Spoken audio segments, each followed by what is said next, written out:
नमस्कार, news network India में आप सभी का स्वागत है और आपके साथ मैं हूं परमजीत कौर।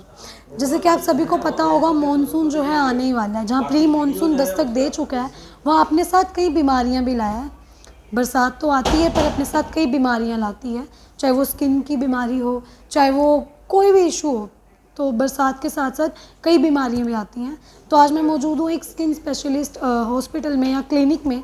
मैं यहाँ के डॉक्टर से जुड़ूंगी और उनसे कुछ क्वेश्चंस लूँगी कि आखिर इस मॉनसून में खुद की हम अपनी स्किन का कैसे ध्यान रखें या किस तरह से जो है मॉनसून में आने वाली बीमारियों से हम बच सकें। नमस्कार सर। नमस्कार। सर, जैसे कि आपको पता है कि मॉनसून में स्किन रिलेटेड काफ़ी बीमारियां हो जाती हैं। बरसात का पानी जो है वो बॉडी के लिए काफ़ी हार्म भी होता है, जहाँ कई बार अच्छा भी मानते हैं उसको।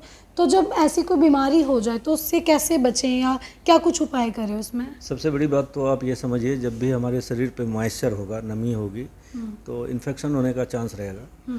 तो बरसात के मौसम में सबसे ज़्यादा परेशान करने वाला, चूँकि समर होता है, समर के बाद बरसात का मौसम आता है, तो शरीर पे मॉइस्चर होती है। मॉइस्चर होगा तो नमी होगी तो स्किन मैसेरेटेड हो जाएगा। स्किन मैसेरेटेड होगा तो इन्फेक्शन होने का चांस बढ़ जाएगा। तो सबसे कॉमन इन्फेक्शन जो है फंगल इन्फेक्शन होता है। उसके बाद फंगल इन्फेक्शन धीरे धीरे लोग अनाप शनाप दवा लगाते हैं और बढ़ा करके फिर कष्ट में पाते हैं। फिर दूसरा इन्फेक्शन बैक्टीरियल इन्फेक्शन होता है, जो जैसे फोड़े फुंसी होते हैं, वो बहुत आसानी से फैल जाते हैं। पुरानी बीमारियां जो है कुछ ऐसी है जो पहले से पड़ी हुई है, वो भी फैलते हैं। तो बरसात के मौसम में मॉइस्ट कपड़ा, ऐसा कपड़ा जो डैम्प हो, वो ना पहने। कोशिश करें हम अपने स्किन सरफेस को ड्राई रखें। कोशिश करें जो और बरसात के मौसम में मच्छरों का आक्रमण भी बढ़ जाता है। मच्छर से फैलने वाली बीमारियां खास करके स्किन की बच्चों को काफ़ी होती है।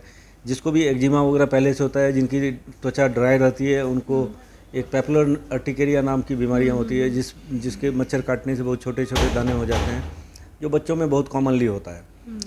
तो हमें मच्छर से बचना, हमें स्किन सरफेस को ड्राई रखना, मॉइस्ट कपड़ा या डैम्प कपड़ा नहीं पहनना, इस सब पे हमें काफ़ी ध्यान देना होता है।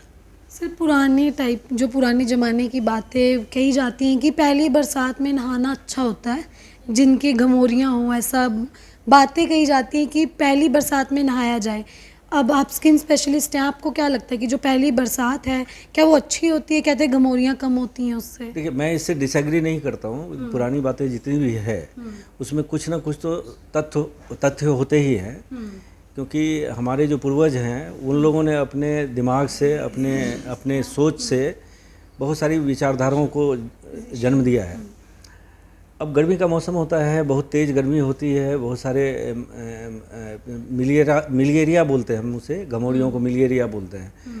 तो ऑब्वियसली जब बहुत गर्म मौसम होगा, घमौरियाँ होगी, तो थोड़ा सा ठंडक आएगा, चाहे पानी के रूप में आए या मौसम के रूप में आए, तो घमौरियाँ कम तो होगा ही। लेकिन बरसात के पानी से नहाने से घमौरियाँ ख़त्म हो जाती है, ऐसा नहीं होता है। वो तो अपने आप रिजॉल्व होता है। हमारे बॉडी में घमौरियाँ होती है, जैसे मौसम ठंडा होगा it will start resolving. So I do not endorse but I do not deny कि मौसम जब ठंडा होगा तो घमौरियाँ कम होगी, बरसात होगा तो घमौरियाँ कम होगी, ऑब्वियस सी बात है। सर, आप स्किन स्पेशलिस्ट हैं, तो जैसे अब प्री मानसून आया था अभी, तो ऐसे कुछ केसेस आ रहे हैं कि लोगों में प्रॉब्लम्स आ रही हैं स्किन को लेके? बिल्कुल आ रही है। फंगल इन्फेक्शन बढ़ गया है।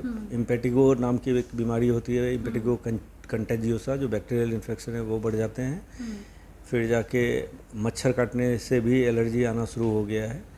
और एक्जिमा वगैरह जो है वो भी ढंग से, चूँकि स्किन में ऊपर से इन्फेक्शन आता है, छोटी छोटी जो पुरानी बीमारियां होती है वो भी बढ़ते हैं। बरसात में चूँकि हम ढंग से स्काल्प को क्लीन नहीं कर पाते हैं, तो डैंड्रफ वगैरह होता है, जिसके कारण बाल गिरने की समस्या बढ़ जाती है। तो ये सब कुछ प्रमुख वजह है, प्रमुख प्रॉब्लम है जो जिस पे हमें ध्यान देना है। हमें ढंग से शैम्पू करना है, हमारे स्काल्प सरफेस को अच्छे से ड्राई करके रखना है। स्किन के अलावा स्काल्प पे भी बीमारियां होती है, तो इसका हमें ध्यान रखना है। Thank you.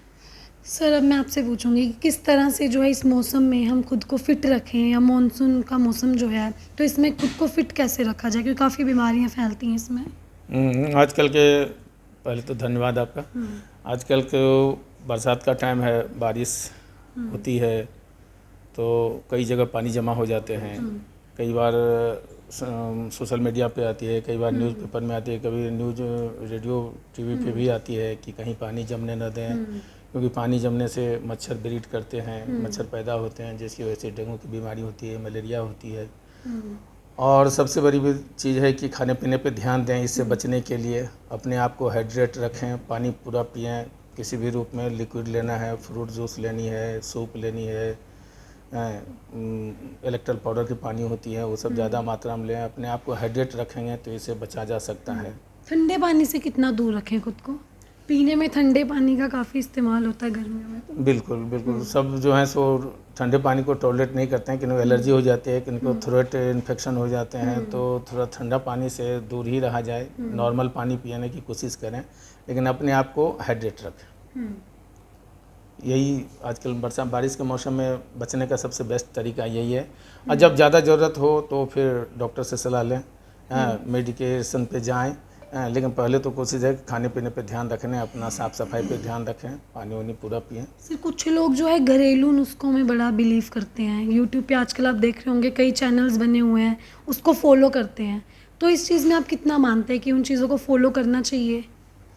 नहीं, कई बातें सुनने को अच्छी लगती है, लेकिन प्रैक्टिकली वो स्वास्थ्य के लिए अच्छा नहीं होता है। कई बार कहते हैं कि जो ये क्या बोलते हैं उसका पत्ता का रस पीना चाहिए, हाँ, लेकिन ये सब साइंटिफिकली बेस्ड नहीं है, ये कुछ प्रमाण नहीं है, कोई प्रूफ नहीं है कि ये फ़ायदा करता है। बस ये सब सोशल मीडिया पे अपना लोग कहते हैं, लेकिन उसके फ़ायदे के बजाय कितने लोग को नुकसान ही होती है। तो इसलिए इस सब पे ज़्यादा नहीं जाना चाहिए। हाँ, मेन है अपना साफ़ सफाई, खान पान ठीक रखना चाहिए, अपना लिक्विड डाइट ज़्यादा रखनी चाहिए, हाइड्रेट रहनी चाहिए।